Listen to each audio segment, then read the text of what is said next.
Yes, so good morning again. I'm sorry I can't do it in Italian. I wish I could, but it's impossible. So, Bravo!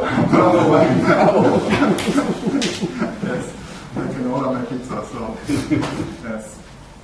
So I want to tell you and show you a little bit more about the DMIx Cloud. Some of you already know, some of you already have seen things, but I think the last couple of months a lot happened, and we also developed a lot of stuff, and so maybe there's also some new parts that I can show you and some new ways of thinking how to work with the system also. And I think what we came up with over the last couple of weeks was the idea of calling it a holistic digital product lifecycle solution. And when we're talking about holistic, we really mean this in the best sense of the word, in saying that we are looking at the total system instead of just some different parts. Of course, that doesn't mean you don't need special parts. You have your special solutions, special software, etc. But what we want to do with the cloud is basically bringing it together into one culmination point, and yeah, I will talk about this in a minute. Here are some impressions about some new functionalities and some old ones. Just to show you some.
Yes, so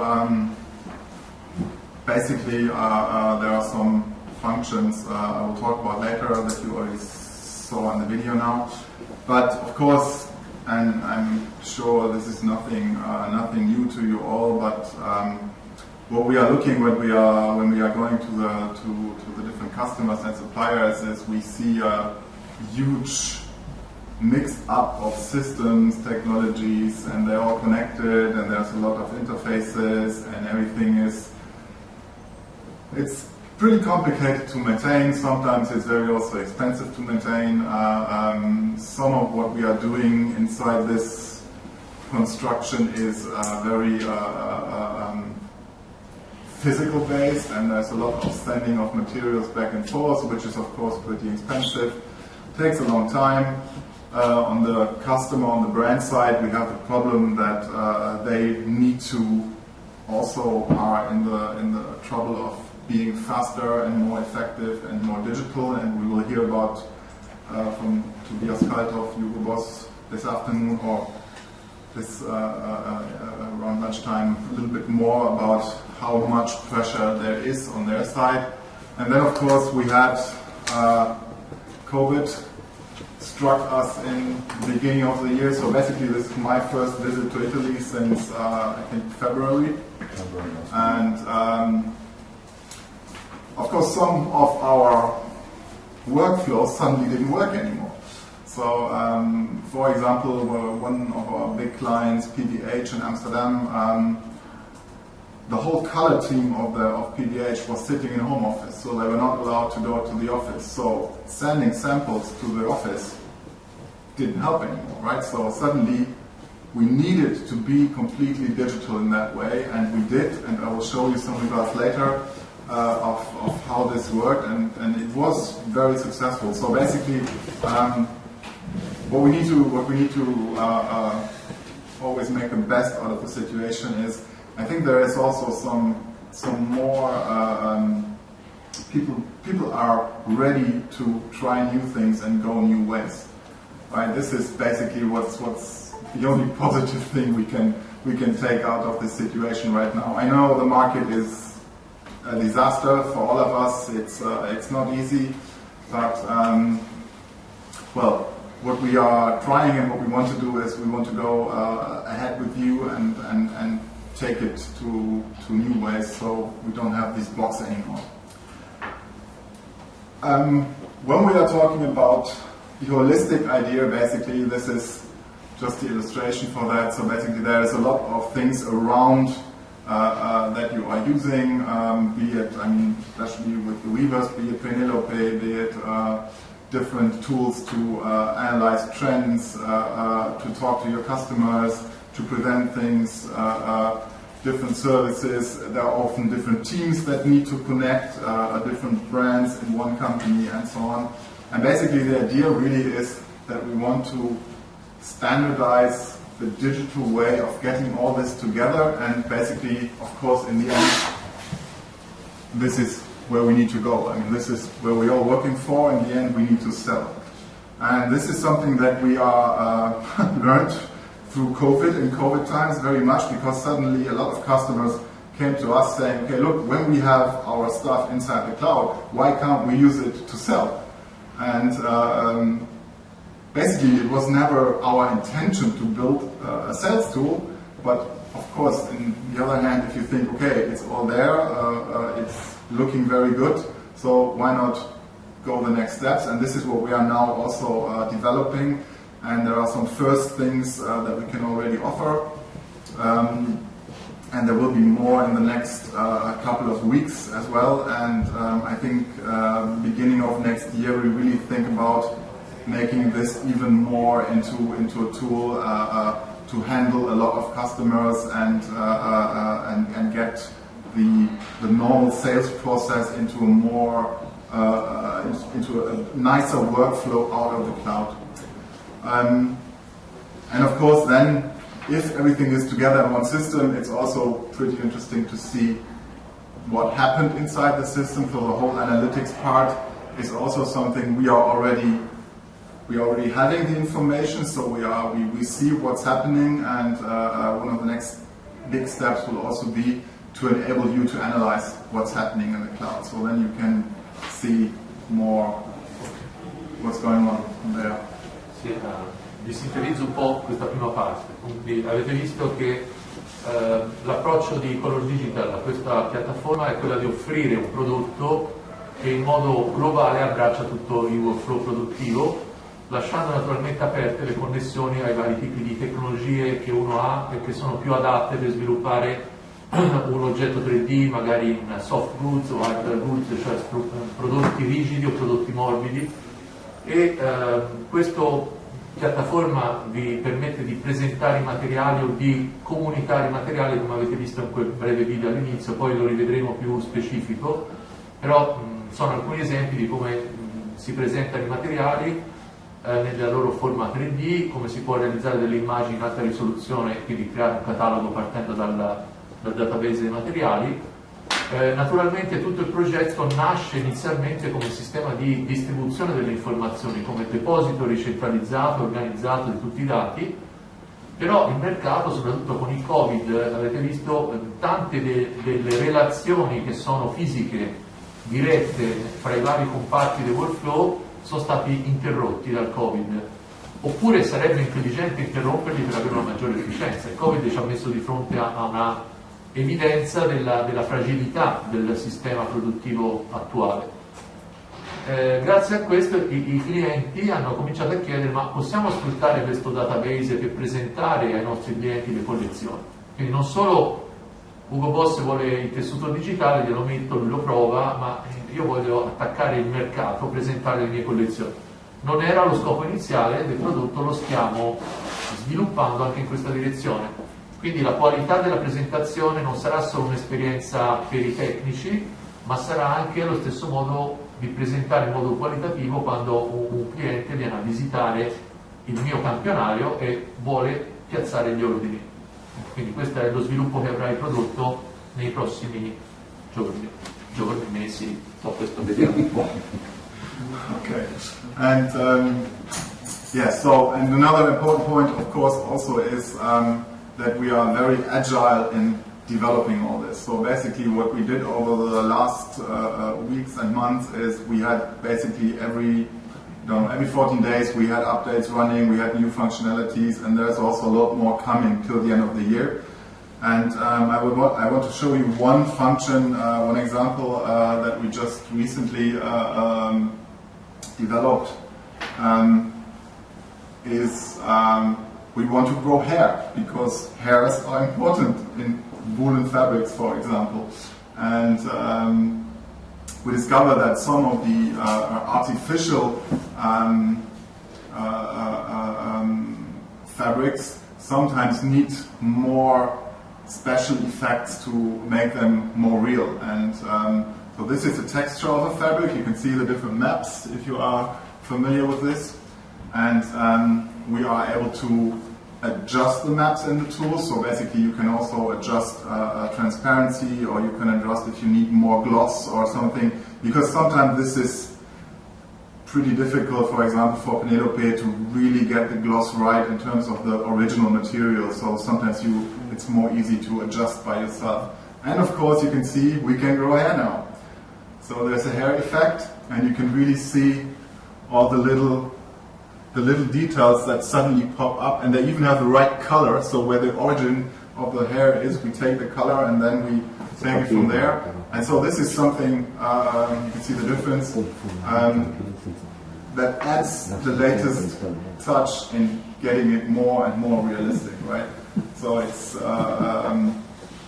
all these little pieces, and we had this recommendation from some customers, and so we developed this. I mean, this is the beta version, so it's not officially yet, but I think it will be ready by the end of the month for you to use.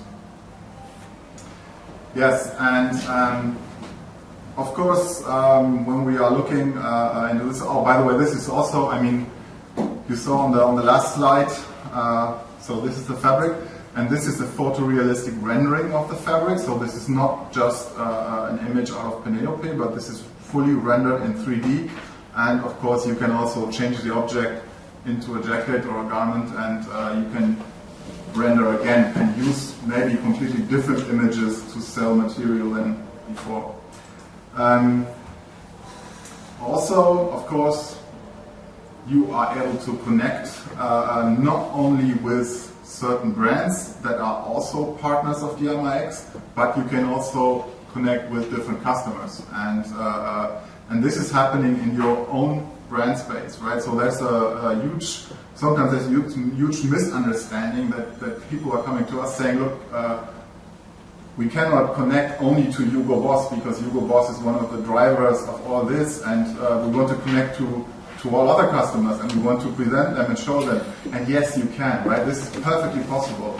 So basically, this is your own universe. Even if you're a brand or if you're a supplier, you can use this. You can add accounts, and I will show you some story of how this can be done quite successfully on one of these slides later. And of course, it's also more and more interesting to look inside what's possible in the company. So basically, of course, there's a lot of development on the admin side, which is for us especially important for the large corporations. There's a user interface that you can work on your own. There's a whole API connection to different PLM systems, which is also something that is getting more and more important, because if we want to go into a sales process, we need all the technical data, right? So we need the full master data to each fabric in order to make it searchable and to display the right information. And of course, there's still the application side, so be it Penelope, be it Browseware, CLO, and I can show you how this works perfectly now, for example, with CLO. And again, there's the external accounts that you can use to connect with your customers. I summarize the post connection. Intanto interrompo perché ci sono alcuni punti che mi sembrano particolarmente interessanti. Avete capito che si può dialogare fra aziende che hanno il DMIx, quindi fra cloud e cloud.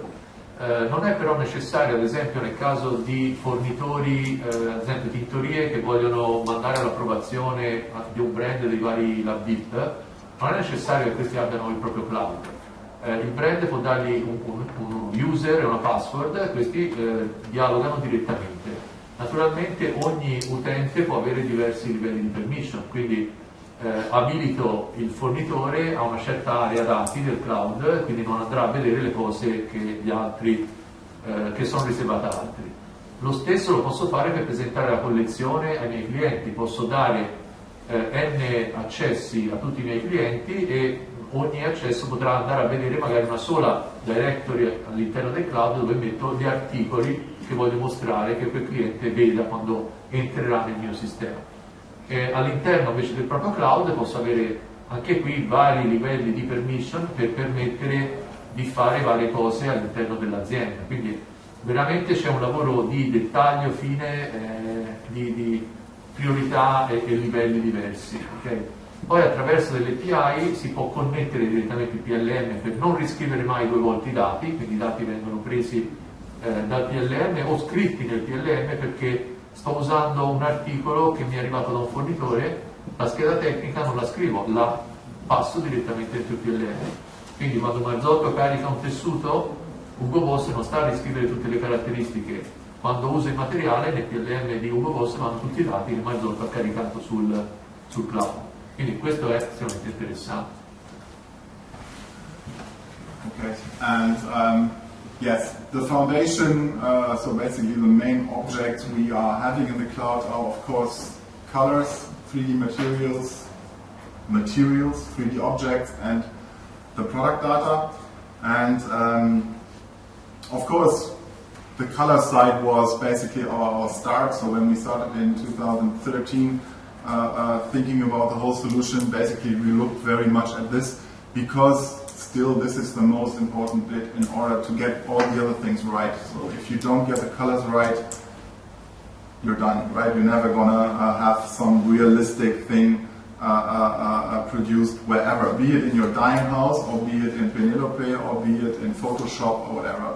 So this is something where we put a lot of effort in, and basically everything you do inside the cloud or the different modules that we offer is color managed. So this is something where a lot of technology is running in the background that you probably never see and you don't want to see, but we enable you to work with the highest quality of color reproduction that is possible. Also on the material side,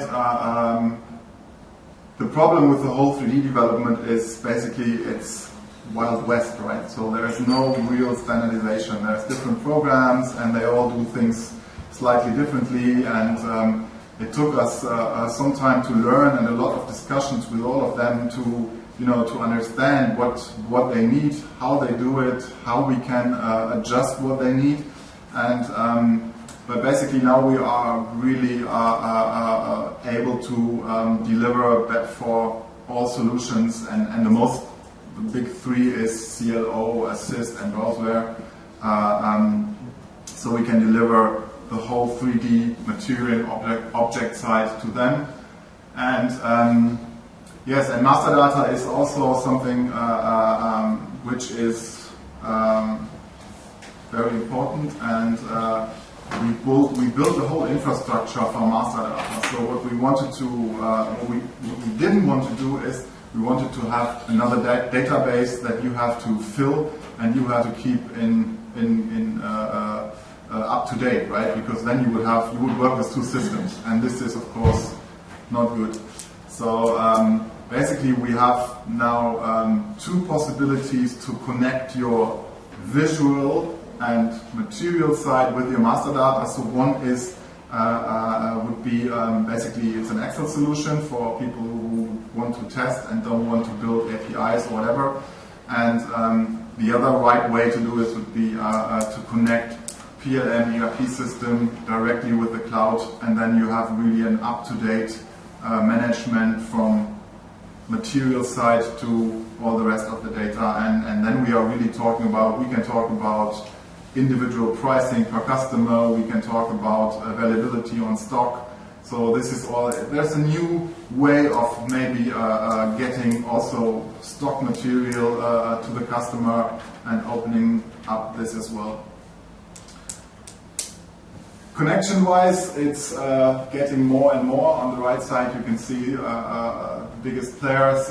We are very happy that we are connected. I've seen last week the first presentation of Cloud Connection to Hugo Boss SAP PLM, and it's really they just drag and drop the material from the cloud into the SAP system, and all the master data is going straight into their system. So this is, today this is sending a PDF and somebody typing everything in, and this is solved now. So this is just drag and drop done. And also with CLO, you can see here on the left side, this is the new version of CLO. On the right side, this is the DMIx Cloud.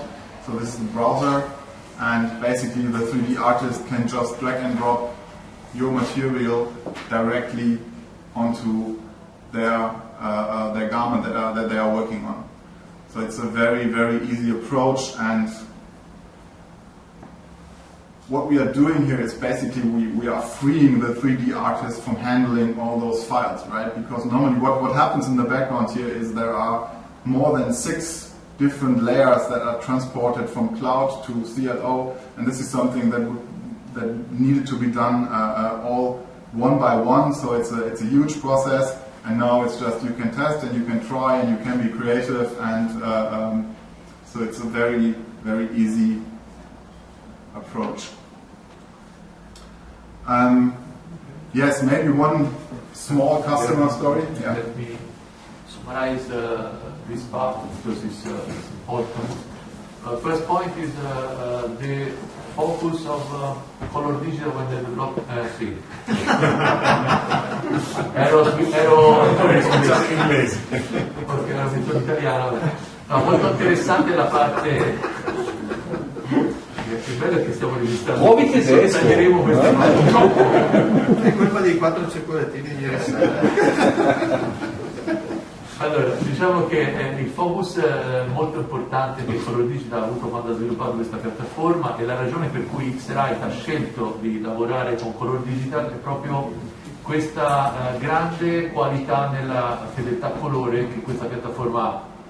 Chi ha avuto modo di provare altri prodotti, testare altri prodotti, avrà visto che di fronte alla domanda sì, ma io ora voglio vedere questo colore preciso, oppure voglio vedere questo materiale con la sua fedele rappresentazione, lì crollano quasi tutti i prodotti e sono più dei bei show per presentare il materiale, ma se poi tecnicamente si va a guardare quello che viene riprodotto non c'è assolutamente garanzia di fedeltà colore.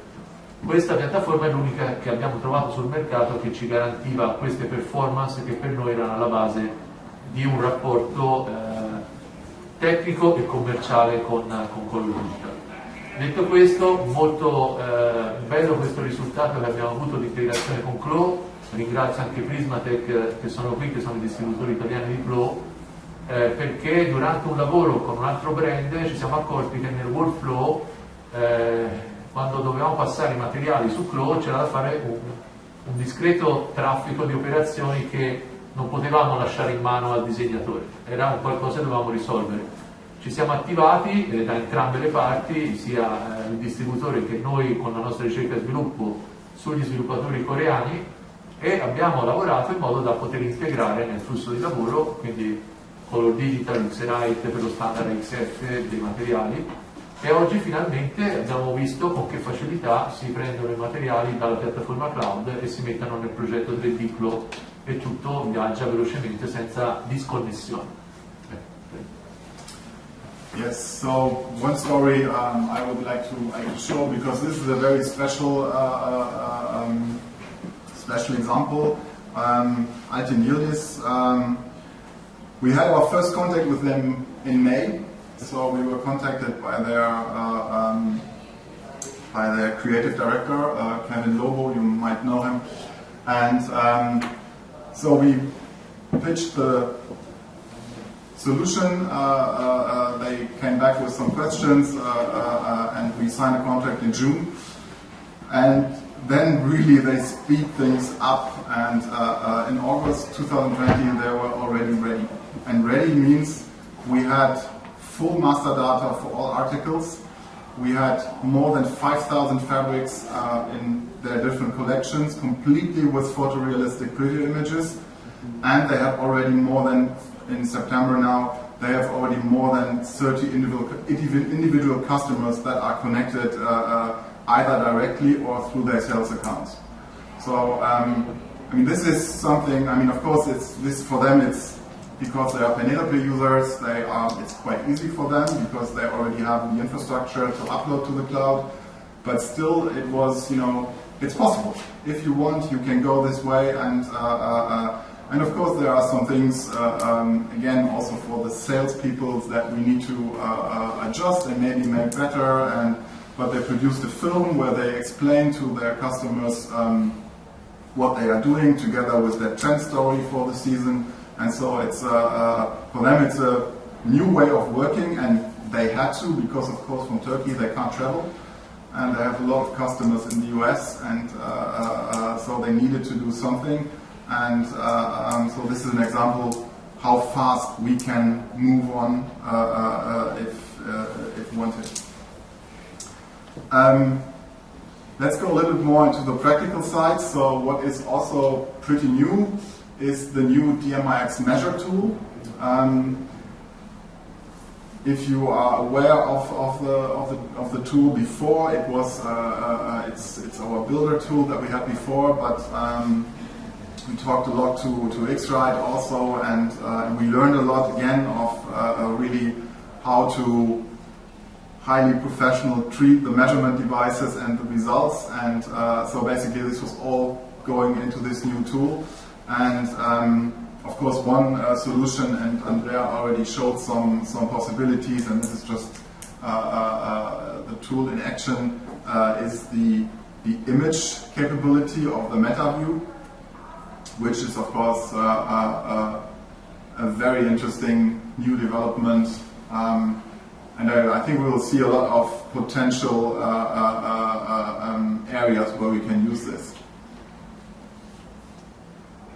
So again, this is a material you wouldn't measure with a normal standard 8-degree measurement device, because you never know where you are measuring and what comes out. And here now we can really pick out the right colors, and of course also store the image, and the image is as correct as the color, so it's all color correct, and we can put it all together and upload this as an asset to the cloud, and you can use it for different purposes. Of course, there's the whole functionality for color analytics in there, and so it's a new solution, and it's intended for those people who need to measure a lot and to be fast with measurements, and but still very user friendly and with the same plug and play approach that we have in the whole system. And yeah, Andrea told a lot about this. I mean, the very interesting thing is, and also this is something we developed a lot with Mazzotto and with Luca, the color management, or getting the colors right from Marininos, from yarns. So this is something also, this is a very interesting approach where you can be very precise on reading the right color for what you see and what you get on the screen. So yeah. Another thing that is can be interesting is the recolor function that we have. Basically, the idea with the recolor is that we are working on images, right? So this is not 3D, this is not a very complicated process, but it's quite effective. So basically, we can take a garment out of this and recolor it with a spectral color palette. And in the end, you have a picture, photorealistic picture with the right color, and still have your measurement. So basically you have both, and you can go on to a dyeing house or whatever. And so it's a very good simulation. You can simulate on different materials, different fabrics, even if there's a lot of gloss or something involved. So you can simulate, for example, a Pantone color on different materials and see how it works. The right one, the blue one, is the original. All the rest is recolored. Same as on this one. So the left one is the original image, and the right ones are recolored. And on top right, you see the two colors that we exchanged. And I mean, the interesting thing is it stays the spectral value. So we are still very, very color correct, and you are able to move further down the supply chain. Also, this can be a very interesting tool if you are offering color palettes to clients. So you can simulate the color palettes onto materials. So it's not just plain colors, but it's a more interesting way of presenting this. We are in a big project with Ammann in Germany also, and so they are going to present their whole thread library now with pictures and not only with colors. And so it's a way of presenting things differently, and also on the technical side is it's a possibility to simulate colors onto different materials. I talked before about lab dipping color teams. The Matchbox is basically, we looked at how people do lab dipping today, and of course this is, at some places it's quite interesting because it involves millions of emails and a lot of sending back and forth and people talking about color in a very subjective way. So basically, you know, if you're talking to a designer and he's telling you to make it a little bit more bluish, it's not information for somebody working at a dyeing house, right? So they need to be far more specific in order to be effective in what they are doing. And a lot of what is happening today in lab dipping is really trial and error. So it's not technology-wise, we can do it, we can cover this fully, but this is not how it's happening. And basically, I think basically PVH was the first one who really went into this solution. So we did last December, we did the first pilot and trials, and they rolled out in, I think we started in March. And so basically every lab dip in certain areas of PVH that are now orders are running through this tool.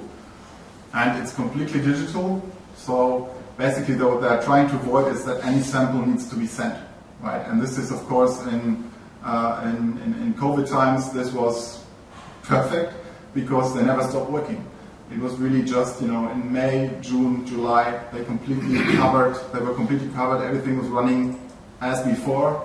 And the good thing is, the tool is for somebody who is familiar with working with color tools and the dyeing house. There's no revolution, so everybody knows how this is working, and we just need to explain how to operate the tool.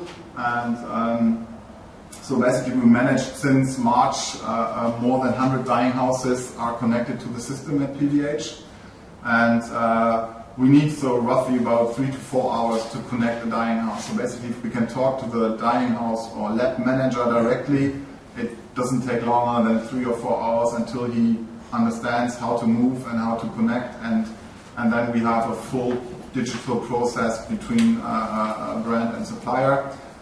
And for PVH, the results were also very, very good because first of all, we saw an increase in right first time, which is, of course, there are two effects. So basically, we have a very precise standard that we are giving to the dyeing house. This is the first one, and of course, the other one is the dyeing house doesn't show the results that are not good enough, right? So they just show what is right. but this is what PVH is after. So for them, it's it's far easier. They don't see so many output anymore, but they see the right ones only. And the other effect that we had is the synchronization of the dyeing houses. So basically what they of course have is they have one color or maybe different materials, and they're dyeing one in Turkey, one in Italy, one in Asia. And of course we need to make sure that we don't have the deviation of the fabrics in all directions, right? So this is also something we can cover here, and we can say, look, now if you dyeing this color or you're producing this colors, of course there is some tolerance that we give you, but tolerance need to go in the right direction in order to keep the collection looking nicely and acceptable. I don't go into detail because it would take too much time, but basically on the left side you can see the whole idea of creating the order, taking the quality standard out of the color space, and then we create a job that is then sent over the cloud to the vendor. There's a lot of different notifications, so that's also very important for analytics in the end, so we know when the vendor started the job, when it was finished, and some steps in between. And in the end, it's a very smoothly running process, and we even went a step further because, lab dipping is just the start, but the next thing really is the production. So this was also a request by PVH to also move into the whole board production side. Allora, vi riassumo un attimino il modulo Matchbox perché è molto importante. Diciamo che è uno dei moduli più utilizzati dai brand, cioè è il modulo utilizzato dai brand per l'approvazione colori dai fornitori in remoto. Questo, come vi ha raccontato Gerd, è stato utilizzato in modo intensivo da PVH, che ha iniziato prima del Covid e poi si è trovata in pieno periodo Covid con questo sistema.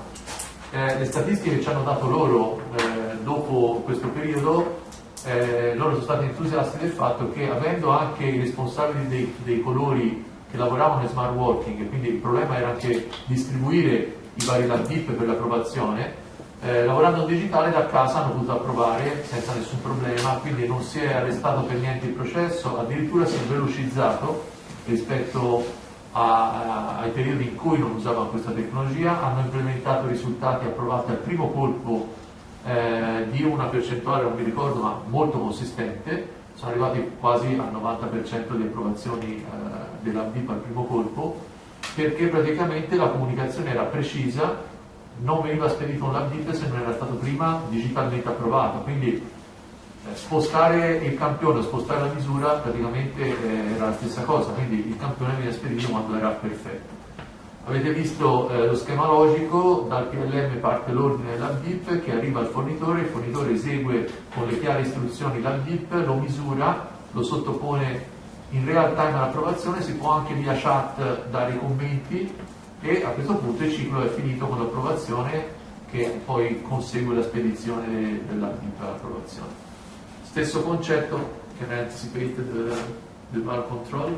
Yes. You can put and I can explain the right in Italian. But you have to speed up. Lo stesso concetto, l'ho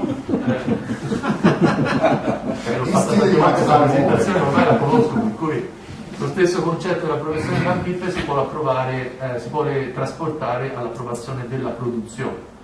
A differenza della BIP, dove il fornitore può sottoporre 2 o 3 prove, qui ha uno standard preciso e deve rispondere con un lotto di produzione che sta dentro le tolleranze. Quindi quello che è molto interessante è l'armonizzazione dei lotti che arrivano o dallo stesso fornitore più volte o da fornitori diversi, da più piattaforme di produzione, che permettono al brand di tenere sotto controllo la variazione cromatica e quindi poter lavorare bene i vari componenti della collezione, che sono tutti combinabili, perché il colore è stato controllato in maniera strumentale, non soggettiva, e globale, non piattaforma per piattaforma dai sourcing office locali che non parlano fra loro, e quindi quando poi mi arriva la roba ho il pantalone che non posso abbinare con la Okay. Yeah, so I think you can do it, right? You are here for that. So. Okay. So another thing that we developed I think in May, also because of the situation that was arising, we realized we need a very easy and fast solution for scanning fabrics, because some of our customers are not able to produce completely virtual things, so they want to scan, and some materials are even much nicer when they are scanned than when they are just be virtual. And so the idea was really to use a standard, I mean this is a good one, but to use a standard flatbed scanner to scan, to produce an image, and then take the image and create a tool where we can then create the appearance correctly and create also the correct textures, so that we then can go to CLO, Browseware, etc.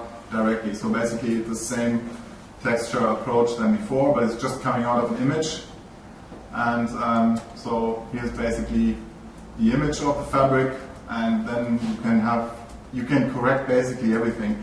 The scanner is already very color correct, we have to say, so sometimes it's just a little bit you have to adjust.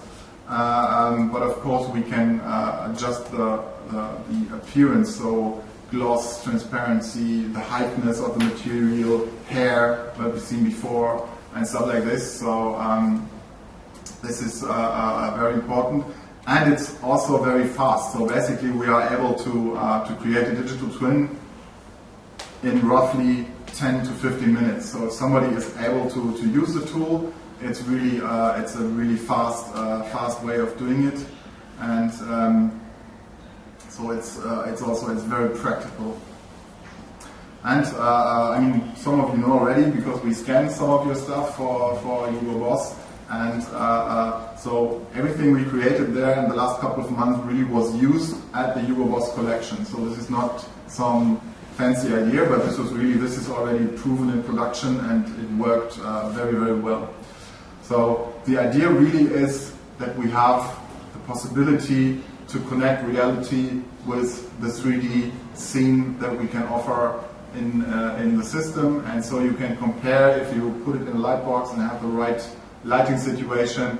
Basically what we are doing in this 3D scene is we are mimicking the light box, right? With the exact same colors, with the exact same lighting, the angles are completely the same. So this is where you can really compare and can make sure, okay, my digital twin is right.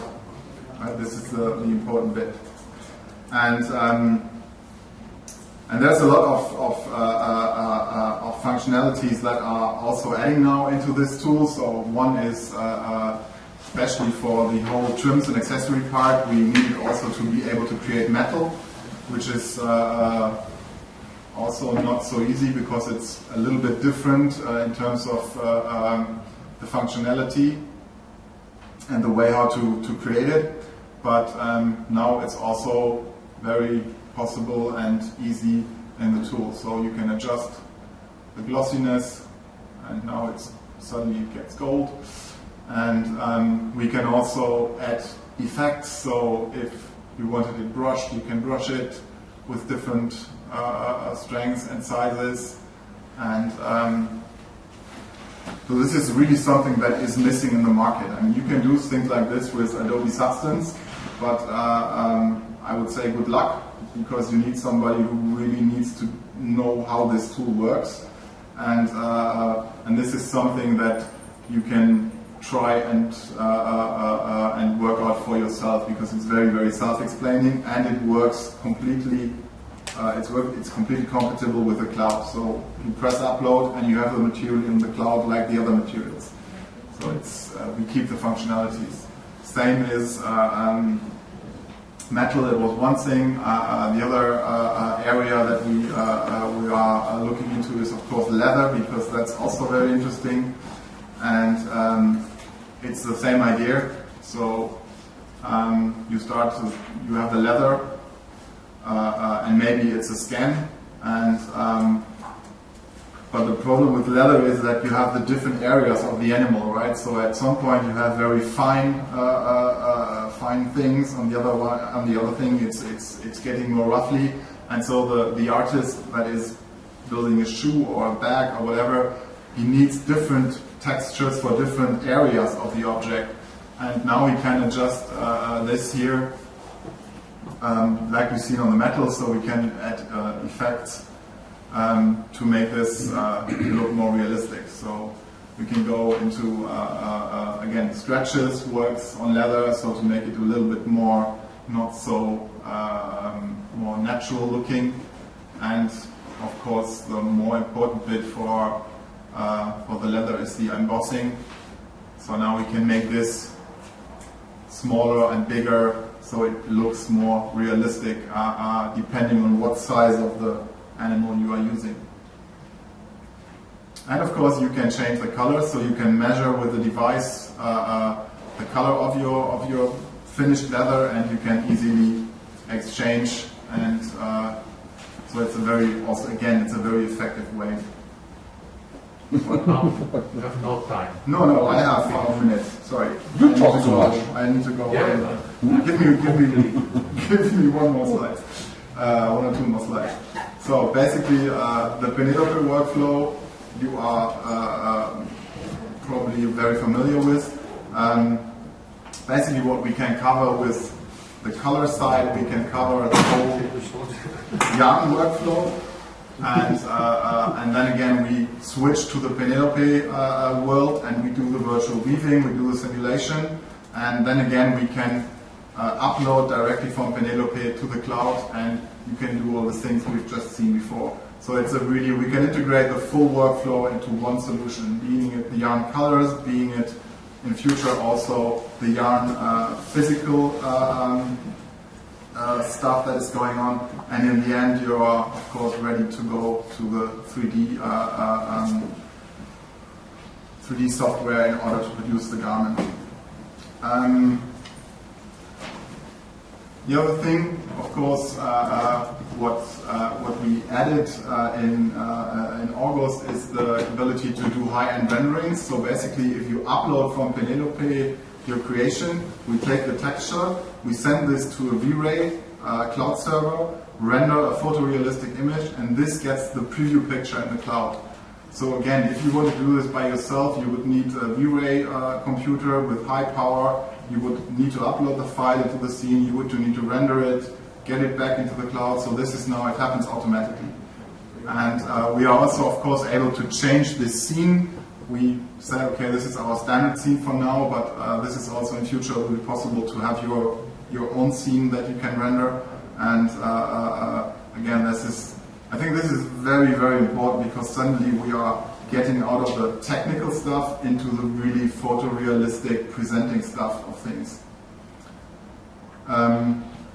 Yeah, master data, I think I don't have to explain, but basically what we created is we have a master data scheme that we are now, we are talking to like 40 companies at the moment and getting the scheme right. So what needs to go into master data?